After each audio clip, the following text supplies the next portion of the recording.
LIC विषय तो आपण निश्चय जानते आम देश में अनेक लोक निजर लाइफ इंश्योरेंस LIC को बाछि थांती आउ एबे सेही LIC को नहीं आसी बड़ खबर देशर सर्वबृहत बीमा कंपनी LIC रु निजर अंशधन बिक्री करिपारती केंद्र सरकार।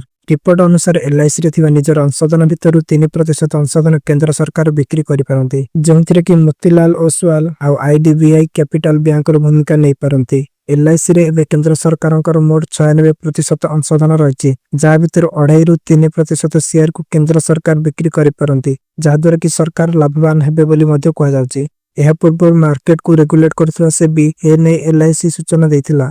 मे 16 तारिख 2027 मसीहा पूर्व LIC रो पब्लिक शेयर होल्डिंग को 3.5% रु बढ़ाइबाकू याकू 10% करबाकू कहा जायतिला जेंति पय प्रथम पर्याय रे सरकार 2.5 रु 3% शेयर बिक्री करबाकू योजना करछंती।